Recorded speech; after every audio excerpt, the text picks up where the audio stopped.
kita mulai. Silakan ketua kelas pimpin doa. Bismillahirrahmanirrahim. Untuk memulai pelajaran kita hari ini, lebih baiknya kita berdoa dalam hati. Doa mulai.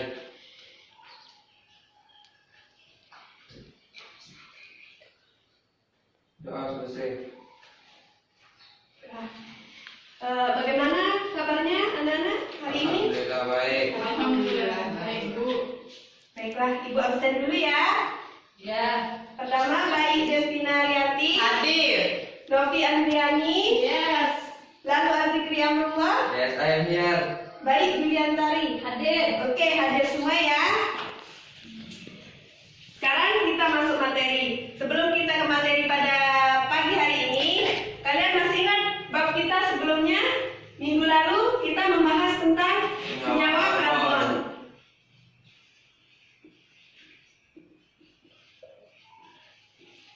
Nah, masih ada yang ingat senyawa karbon apa saja yang dibahas di senyawa karbon? Siapa yang bisa? Ya, halo Azikri. Pertama, aldehid, Apa juga? keton, Aldehid, keton, ester, ester, asam karboksilat. asam karboksila. Oke. Karena kalian udah mempelajari sebelumnya tentang keempat senyawa karbon ini, tetapi pada pagi hari ini kita akan memfokuskan pada ester dan asam karboksilat. Ada yang masih ingat ester itu apa? Silakan. Ya, Novi Andriani. Yaitu senyawa karbon turunan asam karboksilat. Oke, Ibu tidak perlu tulis. Tadi apa Esther? Senyawa karbon turunan asam karboksilat. Oke, benar. Ada yang masih ingat gimana rumus senyawanya? Rumus senyawa apa itu? Esther? Oh, L R K. RCOOR RCOOR. Oke. Sekarang kalau asam karboksilat, ada yang masih ingat apa asam karboksilat? Masih. Ya, Senyawa apa? asam dengan gugus fungsi karboksil. Oke, benar. Kalau rumus senyawanya? RCOOH. Rangka bawah. C. Rangkap OH, Ibu Guru. Oke, masih pada ingat semua ya materi kita. Selanjutnya, nah setelah kalian ingat tentang senyawa ester dan asam karboksilat, ini akan berhubungan pada materi kita pada pagi hari ini, yaitu tentang apa yang tahu? Ada Lemak. Lemak. Oke, tentang lemak. Nah, ada yang tahu lemak tersusun dari apa? minyak, Oke, ada lagi yang lain? Lemak, minyak. Rumus senyawanya ada yang tahu? Dia terbentuk dari apa? Lemak itu dia tersusun atas gliseril dan asam karboksilat menghasilkan ester dan air. Ada yang ingat pengertian lemak itu apa? Lemak adalah Lemak Senyawa organik golongan ester yang tidak larut dalam air dan larut dalam senyawa organik. Oke, benar sekali. Senyawa organik yang merupakan senyawa ester yang tidak larut pada air tapi larut pada larut organik. Oke, untuk biar menghasilkan lemak dia ada gliseril plus asam lemak atau yang sering kita sebut dengan teri, asam lemak atau yang sering kita sebut dengan asam karboksilat menghasilkan lemak plus air. Tadi sampai lemak itu terbuat dari reaksi gliserol dengan asam lemak baru menghasilkan lemak dan air. Nah, gliserol itu mempunyai rumus senyawa CH2OH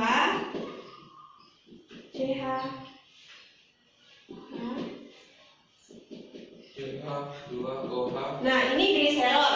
Nah, gliserol ini jika direaksikan dengan asam lemak atau asam karboksilat, tiga molekul asam karboksilat. 3 RCOOH. Seperti ini. barulah dia menghasilkan yang namanya lemak. Lemak itu rumusnya CH2O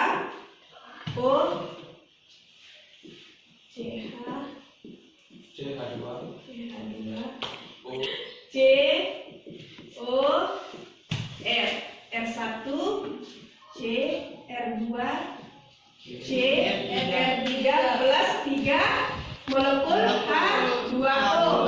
Nah, di mana dia dapat molekul 3H2O ini? Air. Kan dari sini. Yang R1, R2, R3 ini didapatkan dari R yang ini. 3R. 3R. Kan 3 molekul asam lemak. Nah, kalau yang ini, lemak yang ini, yang CH2OH ini hanya menghasilkan 3H2O, OH. Diambil semua, sisanya dia nikat yang ini. Makanya lemak itu CH2O, C lengkap 2R. Nah, R1, R2, dan R3 ini bisa kalian isi dengan asam lemak kayak asam linoleat, asam stearat, itu yang kalian isi di R1, R2, dan R3. Oke, sampai sini paham? Paham. Nah, selanjutnya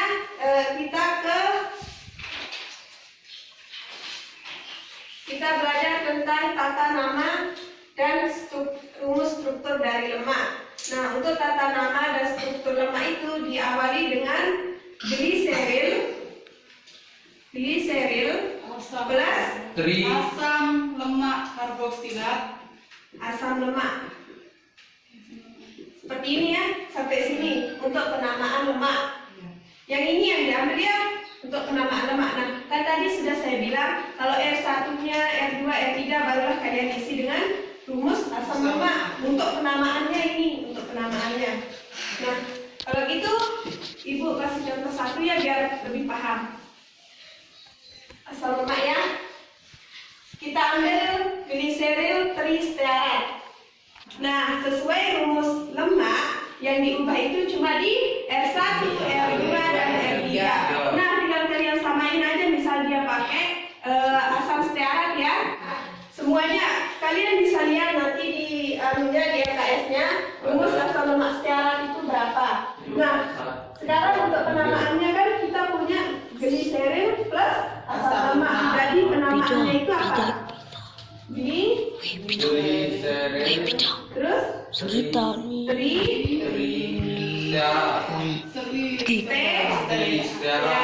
Kenapa Tri? Karena tiga. Dia mengikat 3 molekul asam lemak. Oke, paham sampai sini? Paham. Gliseril itu apa, Ibu? Gliseril? Ya. Gliseril itu yang ini. Kan tadi gliserol direaksikan dengan asam lemak. Asam gliserol jika direaksikan dengan asam lemak itu dia mengikat gliseril, namanya kalau sudah berpasangan dengan lemak bukan gliserol lagi tapi gliseril. Berpindah namanya. Oke. Selanjutnya nanti untuk klasifikasi lemak itu ada lemak jenuh dan Lemak dan lemak tak jenuh. jenuh. Ada yang masih ingat lemak jenuh itu apa dan lemak tak jenuh itu apa? Lemak jenuh itu lemak baik, Ibu. Lemak jenuh, bentar. Lemak jenuh itu apa? Lemak yang berikatan tunggal. Yang hanya berikatan tunggal. Kalau lemak tak jenuh, Rangkap. jenuh. Apa maksudnya itu, Ibu? Tunggal sama rangkapnya? Lemak Itu reaksinya nggak ada rangkapnya. Oke, ada yang ditanyakan Maksudnya di sini? tunggal. Ada Itu perbedaannya, Ibu. Tunggal sama rangkapnya gimana? Oke, untuk asam lemak jenuh ini dia hanya memiliki ikatan rangkap pada strukturnya, tidak ada rangkap 2. Mengerti? Ya. Misalnya C H C H2. Intinya semuanya itu dia berikatan tunggal, tidak ada ikatan rangkap. Itu H2-nya. asam lemak jenuh. Ya. Seperti ini. Ini cuma gambaran. Artinya kalau asam lemak jenuh ini dia cuma punya satu ikatan bukan ikatan tunggal, cuma ikatan tunggal saja. Kalau lemak tak jenuh ini, dia nanti di ikatannya itu ada rangkap 2 di sini. Kan? Oke. Selain itu, kalau lemak jenuh dia berasal dari hewani, sedangkan lemak tak jenuh berasal dari nabati. Ada pertanyaan? Tumbuhan nggak punya lemak jenuh ibu? Apa? Tumbuhan. Oke, kenapa tumbuhan itu dia termasuk lemak tak jenuh? Karena biasanya lemak yang berasal dari tumbuhan itu atau nabati itu dia tidak mengandung kolesterol. Artinya dia baik untuk dikonsumsi. Kalau lemak jenuh ini dia jenuh akan hidrogen, artinya dia itu jika dikonsumsi akan berdampak pada kesehatan, yaitu tingginya kolesterol pada tubuh. Nah, salah satu contoh lemak jenuh ini seperti lemak babi, lemak sapi, itu tidak baik untuk dikonsumsi karena mengandung lemak jenuh yang dapat membuat kita tinggi kolesterol. Nah, kalau yang tak jenuh ini seperti yang minyak yang berasal dari pokoknya intinya dari tumbuhan.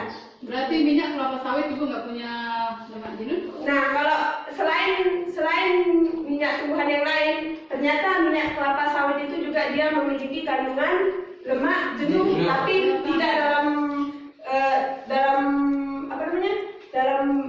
dia tidak banyak, intinya dia sedikit kandungan lemak tak jenuhnya.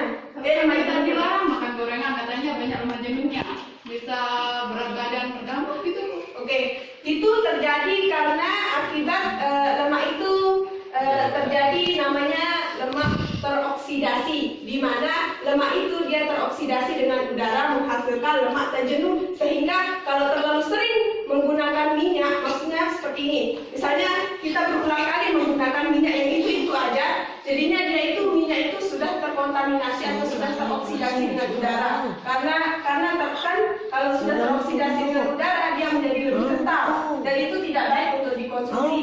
Lebih baiknya itu kalau sudah 2-3 kali dipakai langsung dibuang minyak itu, jangan dipakai. Sudah tahu asam lemak jenuh dan lemak tak jenuh? Ya. Kalau kalian beli minyak, kalian perhatikan di komposisinya. Kalau asam lemak jenuhnya tinggi, lebih baik jangan dikonsumsi. Ya. Nah, tadi untuk sifat lemak sudah saya jelaskan sedikit di pembahasan tadi. Kalau lemak hewan biasanya dia berbentuk agak padat, kalau lemak tumbuhan itu cair dia. Dari segi fisiknya, kemudian titik leburnya tentunya yang lebih kental, titik leburnya lebih tinggi. Maksudnya itu titik meleburnya itu lebih tinggi karena dia agak sulit untuk dicairkan dan sebaliknya. Terus untuk sifat lemak dari segi kimianya, lemak itu ternyata dapat digunakan sebagai pembuat sabun. Ada reaksi penyabunan. Semua sabun yang kita ketahui semuanya itu ada tambahan lemak di dalamnya, sehingga yang kita tahu sabun itu dia licin. Itu karena ada kandungan lemak atau minyaknya. Terus yang kedua, reaksi halogenasi. Asam lemak tak jenuh mengadisi halogen. Kan asam lemak tak jenuh itu tadi memiliki ikatan rangkap 2 kan? Nah, ikatan rangkap 2-nya ini bisa dia pecah menjadi rangkap tunggal karena dia mengadisi halogen atau mengambil kayak halogen itu masih tahu di golongan 7 sistem periodik unsur yang kayak fluor, klor, brom, yodium. Dia bisa mengadisi itu. Dia bisa masuk karena ada ikatan rangkap di lemak tak jenuh. Terus reaksi hidrogenasi. Nah, di hidrogenasi ini juga lemak yang cair bisa kalian padatkan. Itu namanya reaksi hidrogenasi. Oke, selanjutnya materi kita yang akan kita bahas terakhir yaitu penggunaan lemak dan minyak dalam kehidupan sehari-hari. Nah, untuk penggunaan lemak dan minyak, di sini ada 3 bagian yang saya taruh. Ada sumber energi bagi tubuh, bahan pembuatan mentega dan margarin, dan bahan pembuatan sabun yang telah saya jelaskan tadi. Oke, sampai di sini dulu materi kita. Sebelum kita lanjut, ada pertanyaan? Silakan. Lanjut lah Bu. Kalau ada yang bertanya, biar ibu yang bertanya, oke? Biar kalian lebih paham. Oke. Siap. Nah, tadi udah ibu jelasin kalau lemak itu Dia berbentuk padat. Nah, kalau dia berbentuk cair biasanya disebut apa? Oke,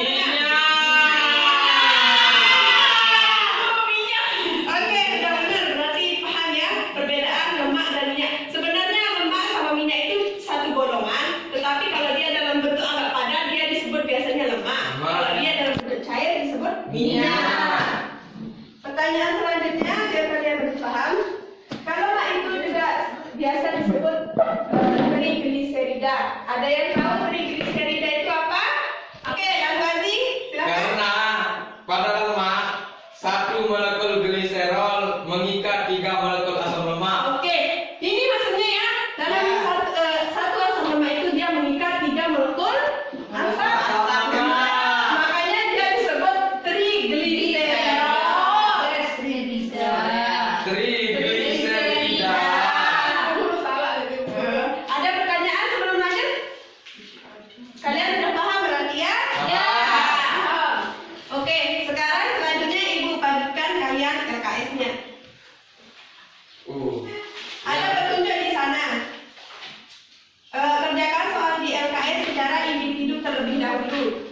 Terus setelah individu baru kalian berpasangan mengerjakannya secara berkelompok. Oke? Sampai di sana paham?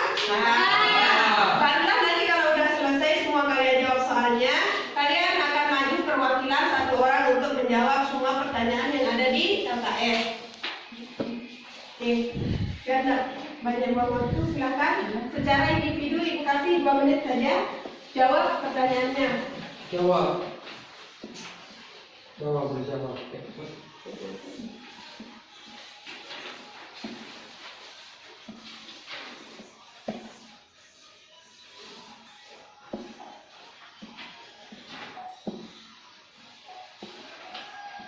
Sekarang bergabung dengan teman sebelah, diskusikan jawabannya.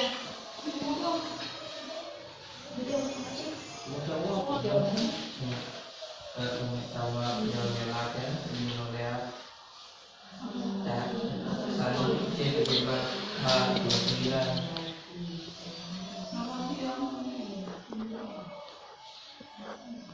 salah yang tadi Bu. Asam syaratnya.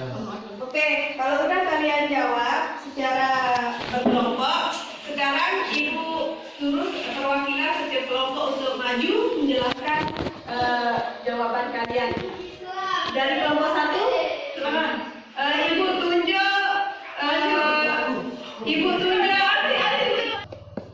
namanya di bawah apa? Dari sekarang. Kayak ini sih atau udah. Ya, sekarang pertanyaan kedua, silakan dibaca. Di sini maju ya, ada teman-temannya. Ya. Di sini.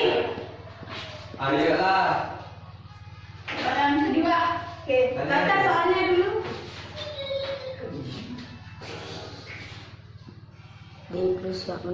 Apa yang dimaksud dengan asam lemak jenuh dan asam lemak tak jenuh? Asam lemak jenuh yaitu asam lemak yang semua ikatan atom karbon pada rantai karbonnya berupa ikatan tunggal. Sedangkan asam lemak tak jenuh yaitu asam lemak yang mengandung ikatan rangka pada rantai karbonnya. Oke, saya jawab langsung aja Ibu ya. Ya. Karena air adalah pelarut yang bersifat polar, sedangkan semakin panjang rantai karbon asam lemak, maka sifat kepolarannya semakin berkurang. Oleh karena itu, lemak yang mengandung asam lemak rantai panjang tidak larut dalam air karena bersifat kurang polar. Sedangkan lemak yang mengandung asam lemak rantai pendek bersifat polar sehingga larut dalam air yang bersifat polar juga. Oke. Untuk jawaban yang keempat saya langsung jawab aja. Karena pada ujung sabun ada bagian hidrofilik dalam kurung suka air dan hipofilik dalam kurung suka minyak. Jadi saat mencuci pakaian atau tubuh dengan sabun, bagian hipofiliknya mengikat minyak dan zat lain. Kemudian saat dibilas, ujung sabun yang bersifat hidrofilik mengikat air, sehingga kotoran dan sisa sabun terbuang bersama air. Terima Oke, kasih. berikan aku untuk kelompok 1.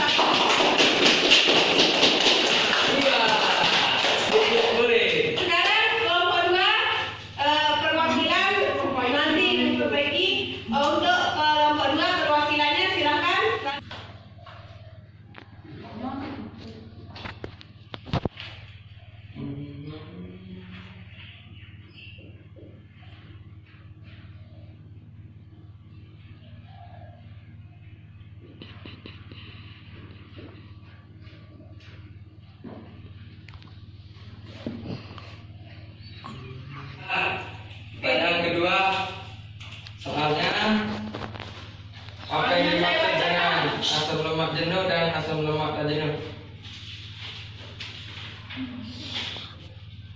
Asam lemak jenuh yaitu asam lemak yang semua ikatan atom karbon pada rantai karbonnya berupa ikatan tunggal jenuh.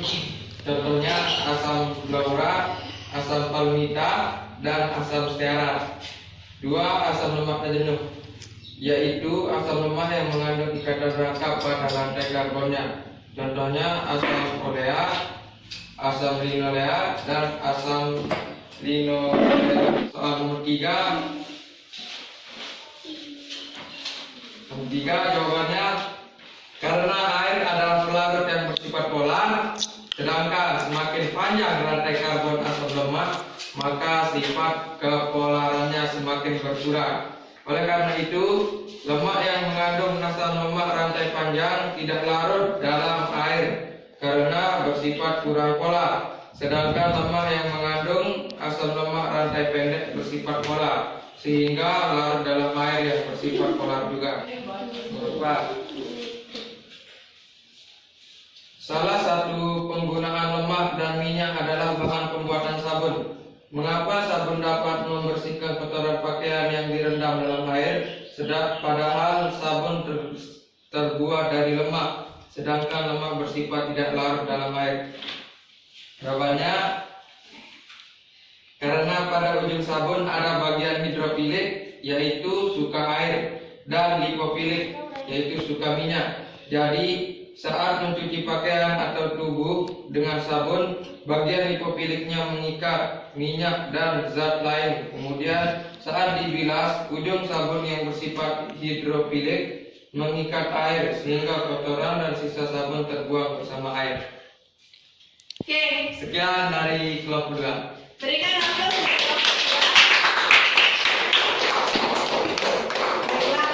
Untuk kelompok 1 dan kelompok 2, jawabannya semuanya sudah benar. Nomor 1, glycerin dan stearat juga sudah benar. Oke, untuk semua kelompok jawaban kalian benar semua. Berikan.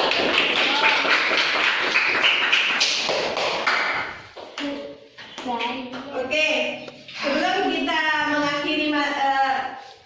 mengakhiri pelajaran kita pada pagi hari ini, mohon untuk mohon untuk salah satu siswa untuk menyimpulkan materi kita pada pagi hari ini. Hari ini adalah lemak adalah senyawa organik golongan ester yang tidak larut. Lemak pada suhu kamar berbentuk cair disebut minyak, sedangkan padat biasanya disebut lemak. Minyak dari nabati, sedangkan lemak biasanya berasal dari hewani. Penamaan lemak dimulai dari kata gliseril dan diikuti oleh nama asam lemak. Jenis asam lemak dibagi dua, yaitu asam lemak jenuh dan asam lemak tak jenuh. Asam lemak jenuh dengan ikatan tunggal, sedangkan asam lemak tak jenuh ada ikatan rangkap. Sifat fisik berupa zat padat, titik lebur tinggi pada asam lemak jenuh.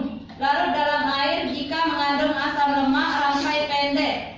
Larut dalam kloroprom dan benzena. Sifat kimia, reaksi penyabunan, halogenasi yaitu asam lemak tak jenuh menghabisi halogen, dan hidrogenasi adalah penambahan hidrogen agar menjadi padat. Penggunaan lemak yaitu sumber energi bagi tubuh, bahan pembuatan mentega atau margarin, dan bahan pembuatan sabun. Terima kasih. Oke, berikan pelajaran kita pada pagi hari ini. Baiklah, sebelum menutup materi kita pada pagi hari ini, Ibu akan berikan kalian tugas dulu untuk dikerjakan di rumah PR. Ada PR juga. Baca aja. Buat dasarnya.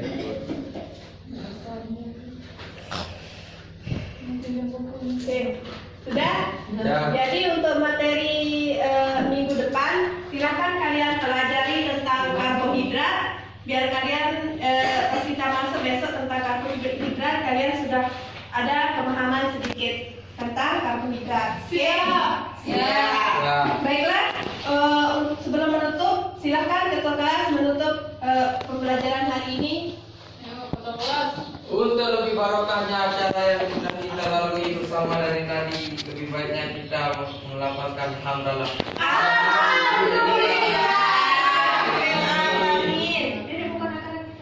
Dan kita tutup dengan sama-sama berdoa dalam hati.